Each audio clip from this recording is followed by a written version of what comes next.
The bell above the little cafe on the corner chimed too politely for the noise of 42nd Street. Rain, thin and steady as a whispered promise, stitched the sidewalks together in a silvery sheen. Taxi lights refracted in puddles like distant constellations. He was standing just outside the awning, a small body in his arms, a folded mechanic's jacket draped over one shoulder. And for a long second, the world narrowed to the ordinary constellation of her face, the line of her jaw, the way she tucked hair behind an ear without thinking, and Daniel forgot the rest of the city existed. She had the aura of someone who had been taught how to move through crowds without being moved by them. Her coat was crisp, the color of late winter stone, and there was a way she lifted a paper cup to her mouth that spoke of rehearsed ease and a life that paid attention to small details.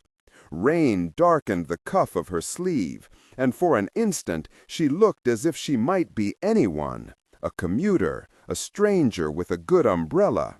Then recognition arrived like a tide. "Amelia?" Daniel's voice came out small, surprised into the rain. And Rosie, who was 4 and content with the world if given a churro and a stray dog to wave to, turned her head and giggled at the sound. Amelia's eyes widened. The past had a way of sharpening features into something both smaller and more luminous than memory. The boy with grease on his knuckles, the way he had laughed at a joke that wasn't funny, the shy honesty that had landed like sunlight through the blinds in her younger life. She had not expected to stumble into him on a weekday in Manhattan. She had not expected him to be carrying a child. For a heartbeat they stared, the rain blurring the edges of everything. Then Amelia's mouth curved into the practiced, half-careful smile she used in boardrooms, and the city filled in again around them. The muffled shouts, the honk of a taxi, a bicycle's bell trying to assert itself.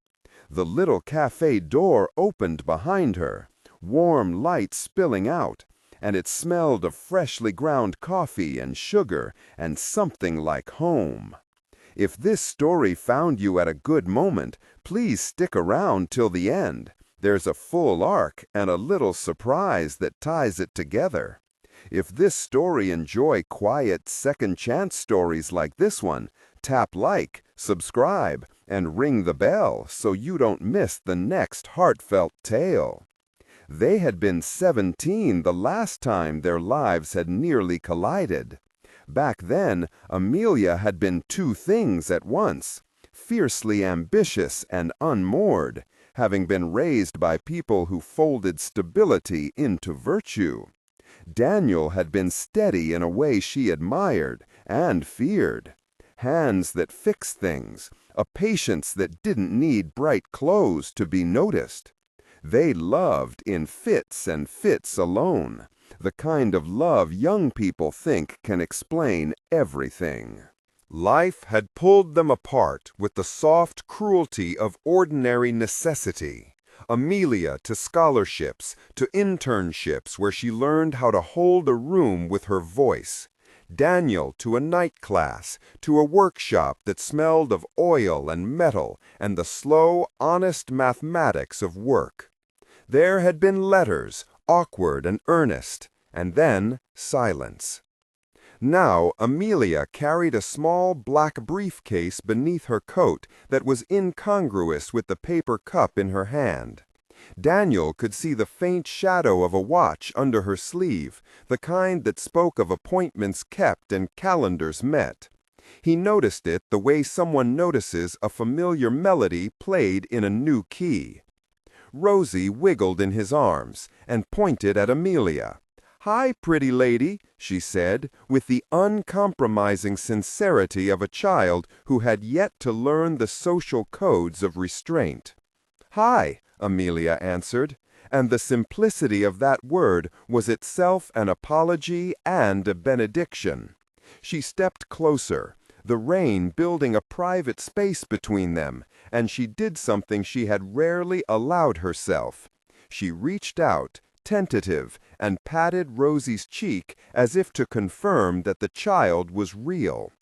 "Is this Daniel?" she asked, as though the name might suddenly make their shared past more plausible. "It is," he said. "Amelia Rowe. You look different." He had meant to say, "You look good," something trite and disarming, but the word that came was true in a way that startled him. Different, as if a person might age into a stranger and remain the same. She laughed, a little short, and it sounded like a sound she'd kept in a box. "You too," she said. "You look like you belong in the city." He wanted to tell her that he didn't, not really. He wanted to explain that he had a van with a dent in the back and a lease on an apartment where the pipes complain in winter, and a daughter who asks every night about a woman she barely remembered and calls Mom uncertainly. None of that was conversation small enough for the rhythm of the street. So instead, he offered the only thing he had that was honest and immediate. "Would you like to come in? For coffee? Rosie likes the blueberry muffins." Amelia paused, and for a moment she looked at him as if evaluating the scale of a decision. The company she ran occupied headlines sometimes. A stock option was not a personal identity, but it had made the world tilt in a way that was hard to step away from.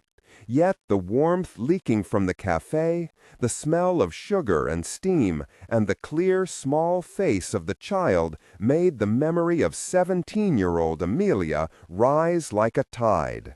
She nodded. They moved through the glass door together into a different weather. The café was busy in the way of well-loved small places. A steady murmur of conversations, the hiss of the espresso machine, a barista calling out names with theatrical calm.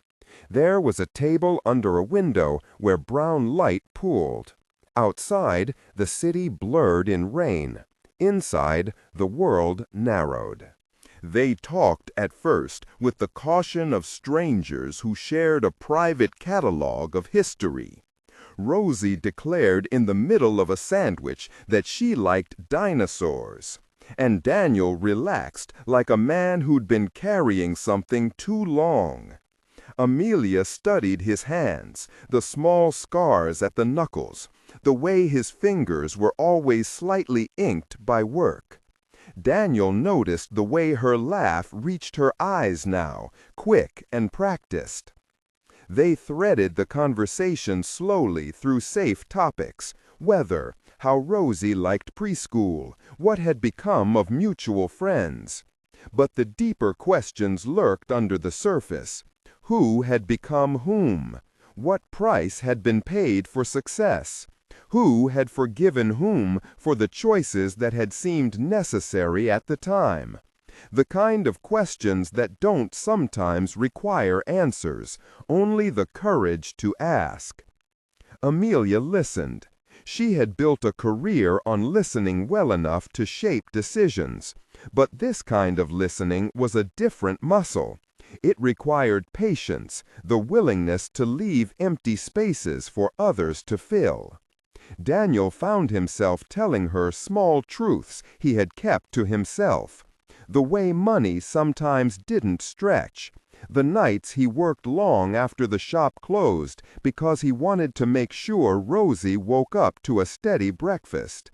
The way he measured success in the way his daughter folded her arms to sleep. When he left that afternoon, they didn't schedule a next meeting the way two adults might who were building a business alliance. They simply agreed to see each other again. It felt both dangerously casual and entirely necessary. In the weeks that followed, meetings multiplied in ways both overt and quiet. Amelia began to appear at the café more often, not as a social signal, but with the deliberateness of someone rediscovering a landscape. She'd come with a thermos sometimes, or with a paper bag of pastries she claimed she'd bought by mistake and wanted to share.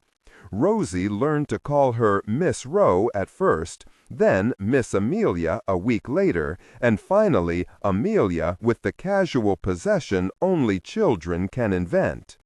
Daniel discovered that Amelia was charming with small neighbors, that she knew the barista by name and remembered the little things, Leo's penchant for cinnamon, Mrs. Alvarez's knitting pattern, the way richer lives sometimes did when they were, in truth, well lived. Amelia's involvement at first was simple and sincere. She arranged for new storybooks at the preschool under the name of an anonymous donor. She slipped grocery gift cards to families at the school office. She sent no press releases.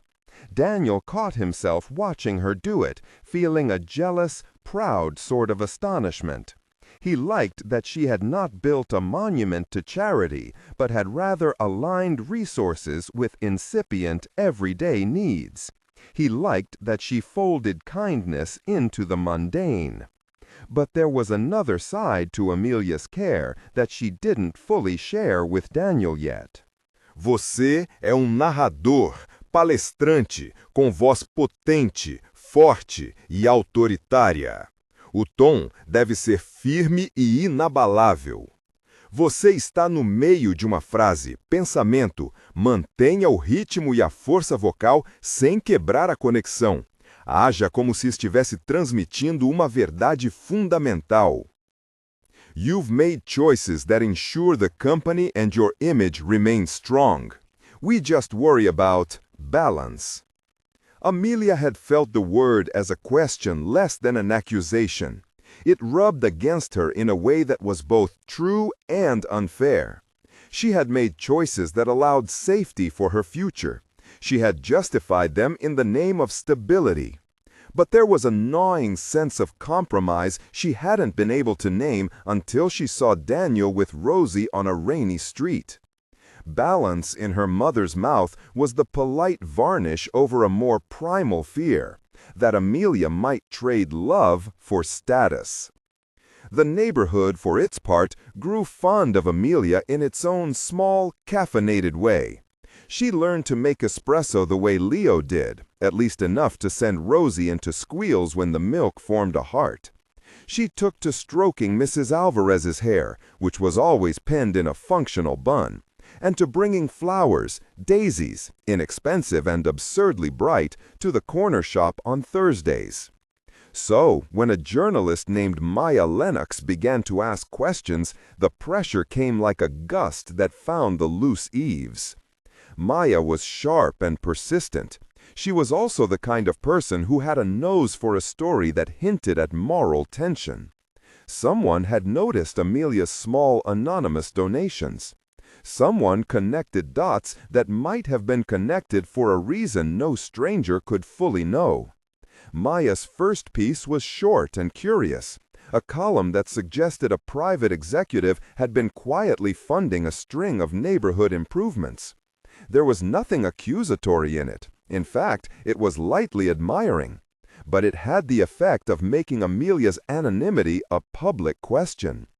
The board responded in the way boards do, with calls that started polite and ended with thinly veiled concern. Shareholders preferred the transparency of a PR campaign to the messy human unpredictability of kindness. The CEO was supposed to be careful, to measure optics as much as outcomes. Emily Chen, Amelia's right hand and a woman for whom spreadsheets were a form of prayer, called with the kind of clarity that was both comforting and terrifying. "We need to be careful," Emily said over the line late one night, the city's pulse a distant thrum under her tone. "People expect consistency. If the public sees something uneven, they'll ask questions about governance. We can set up a foundation, make it official." Amelia listened, feeling the hum of the corporate machine settle around her like a second skin. She thought of the little notebook where she'd scribbled "soft landing," and the faces of children in the preschool, and of Daniel's careful hands. She thought of the way Margaret had weighed the world in the currency of perception. She thought of the first time she'd walked into a room and felt invisible, and the 1,000 tiny ways she'd taught herself to be seen. She could have renamed the project, housed it under a tax structure, taken the press release photo, and smiled for a camera. That would have been neat, efficient, respectable. Instead, Amelia did a thing that was foolish to some and brave to others. She doubled down on her quietness and took a small step whose consequences she could not yet measure. Without telling Emily or the board, she paid for a year of after-school care for children at the preschool, routed through a local nonprofit with no fanfare. The receipts were ordinary, the transactions small. But in a world that prized spectacle, the absence of spectacle began to be read as a story. Then the other shoe dropped. Maya, the journalist, brokered a piece that took a different direction. A photograph of Amelia leaving the café with a child in her arms. A caption suggesting the CEO's complicated balancing act between corporate obligations and private generosity. It was framed with just enough insinuation to make the readership lean in, and just enough ambiguity to avoid libel. For every reader who smiled at a woman doing something kind, there were 10 who loved a neat narrative about a leader whose attention might be divided. The board received the piece like a diagnosis. There was a motion toward a press statement, toward clarifications, toward a PR strategy that would reassure markets and donors and friends. Emily called Amelia into the glass tower conference room, where the city looked small and precise and anemic compared to the warmth of the café. "We need to make a plan," Emily said, and she meant it in a way that was both loyal and inexorable. "We need to make sure there's not a perception risk. The company cannot be seen as a vanity project." "Vanity project?" Amelia repeated, hearing her own voice as if from underwater. The phrase made something ache under her ribs. "It's not that. It's about stability for families. It's about optics," Emily finished, concise. "The optics matter. If the board is asked, you need to show governance." The board was not unkind. They were practical. But practicality has a way of stripping life of its unnecessary messiness. In the end, they wanted to know what she intended to do. Amelia felt the choice of her life converge into a single luminous line. She could harness the fund and make a foundation with charts and a governance committee. Or she could accept the cost of remaining quietly generous and risk both her position and the company's focused image. The calculus of her career had always been about trade-offs. Today, the trade-off wasn't between markets, but between two selves. The one who protected reputation and the one who wanted to be present. It was Daniel's pride and fear that pushed first.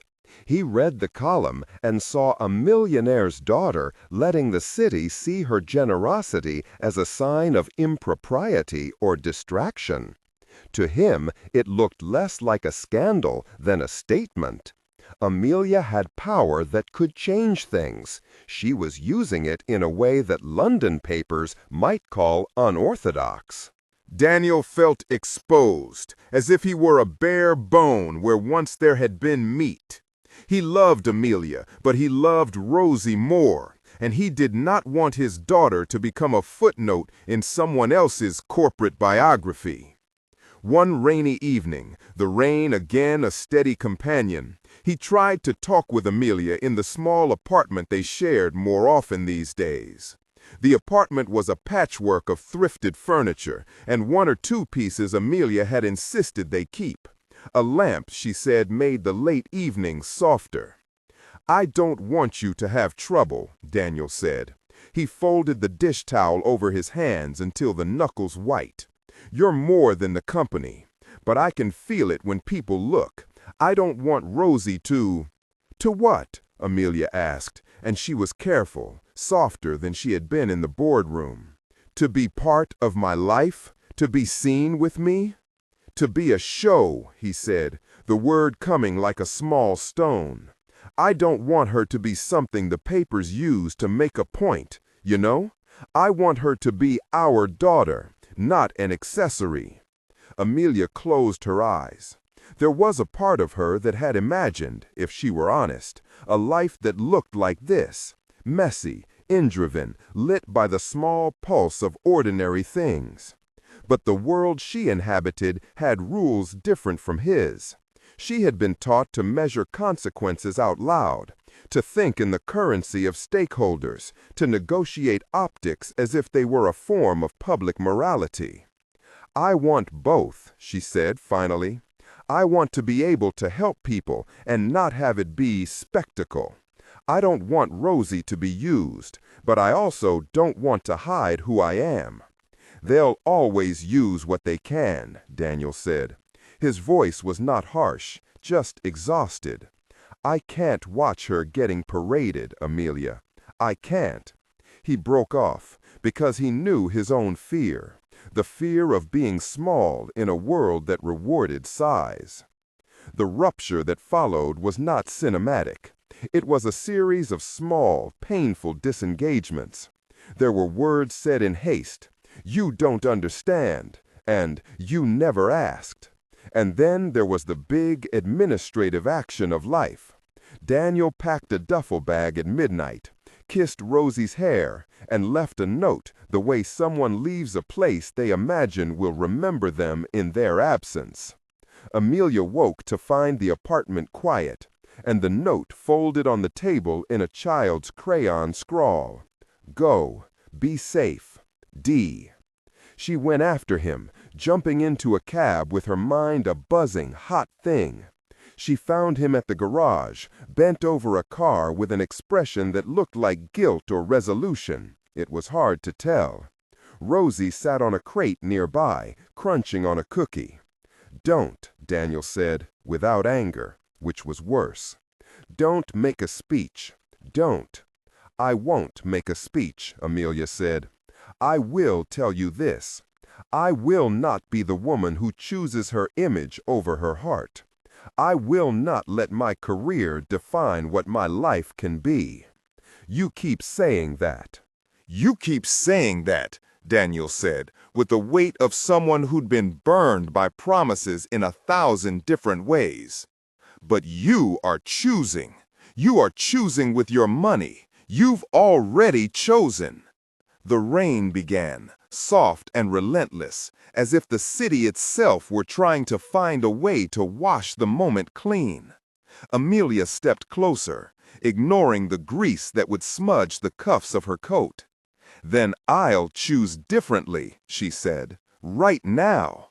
"How?" Daniel asked. It was not a question of logistics. It was a question of faith. What would that look like? Amelia looked at Rosie, whose small face was calm and trusting under the garage's tired lights. And for the first time, she felt the enormity of her choices in their full scale, not as policy moves, but as an architecture for a human life. "I'll resign." The words landed with an odd clarity.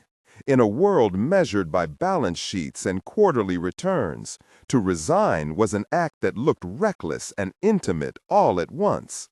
It meant giving up not only a title, but ways of being and expectations, and the safety net she'd spun out of ambition. It would be a headline. It would be a controversy. It would be a public surrender of a private longing. Daniel stared at her, and for a moment the combination of astonishment and fear in his gaze made her aware of how much courage she was asking of him as well. Resignation would not erase the differences. It would create a different kind of challenge. But the idea of shrinking from the people she had chosen to love had become intolerable. "You can't," he said finally, because he wanted to protect her from the fallout. "You can't throw away everything you worked for." "I'm not throwing away everything." She sounded steadier than she felt. "I'm choosing a different investment. This is about being honest with myself. If the company needs a CEO the world can put on a pedestal, I'll step down. But I'm not stepping away from the needs of this neighborhood, or from Rosie, or from you." His jaw clenched, not because he thought she was wrong, but because he had spent his life measuring security the way some people measure the weather. Letting go of a career was like stepping into a storm. He had learned to mend things, not to watch them be dismantled. Yet as he looked at her, rain tracing a thin path down her cheek, he saw not a woman discarding the bridges she'd built, but a person choosing to cross a threshold. When she walked into the boardroom to hand in her resignation, it was not a dramatic exit staged for cameras. She gave a short speech that was more honest than triumphant.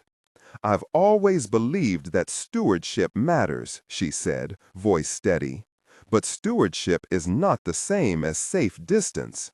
I want to be accountable in ways I can see in the faces of the people I serve. For me, that means stepping down as CEO to pursue a mission that is hands-on. I will help organize the foundation properly, but I cannot be its distant guardian any longer." There was a pause, the way a held breath lingers. Some were relieved. Some were stunned. The headlines did not take long to shape themselves. CEO steps down amid philanthropic questions. Amelia Rowe leaves corporate helm to pursue community work. The tone of the pieces varied, but the result was the same. Her choice was public. The fallout was imperfect and human. For a while, there were awkward dinners and a few friends who needed distance. Margaret called, her voice a practiced calm that betrayed a tremor. "Are you certain?" she asked. "Yes," Amelia said, "I am." "You know what this will mean." "I do," Amelia said, "and it's still right." It did mean a certain loss of privileges. It meant a reconfiguration of identity, but it also opened a small, luminous space for something else to arrive. They moved out of the city, not immediately, but within the year, as Amelia closed chapters and tied up logistics. The countryside town they chose was not far from the city, but it was enough of a distance to feel holy. A place where the nights had more stars than streetlights, and the air smelled of soil and evergreen. They found a modest house with creaky floorboards and a porch that sagged lovingly. It had a small fenced backyard where Rosie could learn about dirt and worms and the astonishing joy of mud. Amelia found a local storefront that had once been a bakery and was now a hollow room of possibility. She named it with the blunt, vulnerable sincerity that had matured in her. Second Chance. The sign she commissioned was hand-painted, imperfect in the way that made it human. They spent long afternoons sanding the counter, painting the walls, arguing briefly over the shade of blue for the chairs. Daniel worked with his hands, teaching himself how to shape a counter's edge into something inviting rather than merely functional. Amelia learned how to brew espresso by heart rather than by instruction manual, and the mistakes they made together became a kind of fragile joy. The café became a center for small acts. They hired neighbors. Mrs. Alvarez came in one morning to teach a knitting club. Leo, the barista from the city, showed up with his partner and a crate of coffee beans that smelled like the memory of their old haunt. The town embraced them in ways that made them feel rooted rather than observed. Rosie, who had been tentative in the city, became a little ambassador of sunlight, delivering napkins and handing out stickers to patrons. The soft landing projects Amelia had funded were now administered locally, and instead of anonymous transactions, they became dinners and after-school activities and a way for neighbors to see their contributions as part of a shared life. Time, which had once felt like the implacable currency of careers, became a material they could mold. There were days of quiet and days of labor. They learned to argue without weaponizing fear, to apologize without grand gestures. They learned to love in the small iteraciones that make up a lifetime. Making sandwiches in the morning, tucking Rosie in at night, and lingering for a minute in the doorway to watch her breathe. The pressure of the city faded into a distant thrum. Maya's articles receded, some sharp in retrospect, but ultimately part of a larger story that had moved on. People in the town brought them flowers when they celebrated the shop's opening. A little plaque by the counter said "Second Chance" in hand-painted letters, with daisies flanking the name. And Rosie insisted on watering the tiny plant by the window every morning. For all the settling, old fears didn't evaporate. Pride had not vanished so much as softened. Daniel still had nights when he worried about money and whether he was enough to provide the life Rosie deserved. Amelia still felt the occasional prick of societal expectation, the ghostly echo of Margaret's measured disapproval. But the rhythms of their shared life allowed them to speak of fears in the open air, rather than let them turn into secrets. One spring afternoon, a storm rolled through the hills like a slow, cleansing hand. The rain came down in sheets, and the café emptied of its usual cozy crowd, until only a few remained, sitting with steaming mugs and the sound of rain coloring the silence. The front window blurred the street into washes of silver. Amelia stood behind the counter, tamping a puck of espresso, and Daniel leaned against the doorframe, watching her with the soft concentration of someone who was falling in love not with a single moment, but with an accumulation of small, steady choices. Rosie, damp from the rain and triumphant because she had found a frog in the backyard, sat on the counter beside a vase of daisies and arranged them with solemnity. She handed a tiny cluster to the woman who had once been a distant figure in silver garages and city lights. "Here," Rosie said, "for you." Amelia took the flowers and inhaled their faint green sweetness. In the window's distorted reflection, she saw a family. A man with grease under his nails, a woman with paint on her apron, a child with unmatched socks, and God-given courage. The moment was ordinary enough to be holy. Daniel pushed off the doorframe and crossed to the counter. He took Amelia's hand as if to steady himself against a suddenly rising tide of certainty. Amelia looked up at him, and in the pool of rainlight she saw a man who had learned how to be brave in small, dogged ways. "I don't have a speech," Daniel said. "I don't have flowers as perfect as Rosie's. I don't have money to make grand gestures." "You don't need to," Amelia replied. "I chose this. I chose you." He smiled then, a crooked, honest thing. "Will you?" He paused, searching for the phrase that could hold the modest ambition of his question. "Will you marry me?" It was not a proposal wrapped in diamonds and grandeur. It was a simple question, asked in a small café named for a kind of redemptive hope.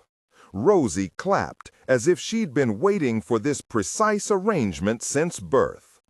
Amelia's answer was yes, in the way both of them already knew it would be. She said yes, not because the question made the life safe, but because it made it deliberate. She said yes because she had rewritten what success meant. They kissed amid the hum of the espresso machine and the rain's soft applause, and the world, for just a little while, made the particular sense of being right. Years later, in a house warm with the light of 1,000 small mornings, they would tell the story of how it had all shifted from the city street to the blue chairs of a tiny cafe. The second chance sign faded at the edges with sun and wind, and that too was its own kind of beauty. Rosie grew into a child who knew how to fix things when they broke and how to knit a small scarf for a friend in winter. Margaret came to visit and, sitting on the sagging porch, admitted that she'd been wrong about the neat balance of life and bird song, and that sometimes the messier choices were the truer ones. They kept the rain as a motif in small domestic rituals. The first rainfall of every season they marked with a little walk under umbrellas, bringing cups of coffee to the porch. The scent of wet earth always reminded them to be humble and grateful.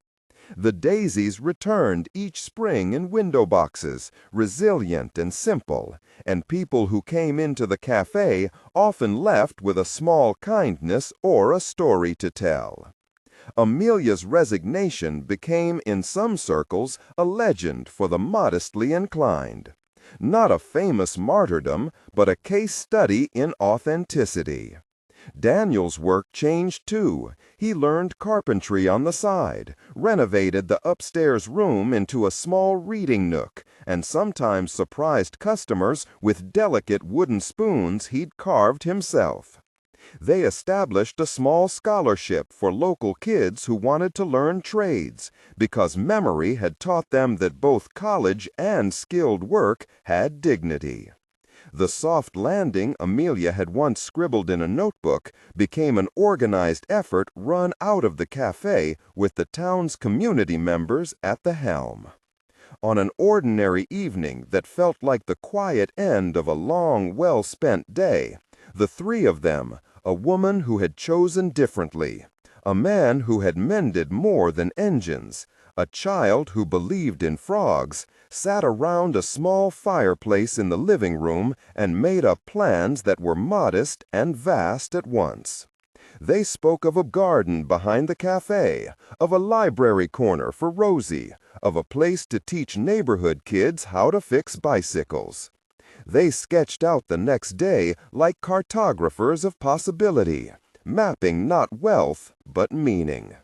Outside, rain began again, not a downpour this time, but a gentle curtain that made the porch light glow like a lighthouse. In the window, the second chance sign caught a soft gleam. Guia de estilo e instruções para síntese de fala. Você é narrador, palestrante e autoritária. O tom deve ser firme e inabalável. Contexto de continuidade. A frase anterior era The second chance sign caught a soft gleam. Esta é a conclusão. Aumente a emoção para o nível máximo, mantendo a potência, e termine com uma pausa solene e impactante. Amelia reached across the coffee table and took Daniel's hand, and his thumb circled over the scar near his knuckle, the one he had earned on the job when he was 20 and proud in the small way youth allowed. "Thank you," she said simply. He squeezed back and smiled at Rosie, who was half asleep on the sofa, a storybook splayed across her knees. It was a small life, measured in modest acts and found courage, but it was a life chosen. They had traded the certainty of a pedestal for the precarious, luminous business of belonging. If this story moved you, please like, comment with your favorite little moment, and share it with someone who needs a reminder that second chances are possible. Subscribe for more stories about quiet courage, small joys, and people who choose differently. Thank you for staying with us.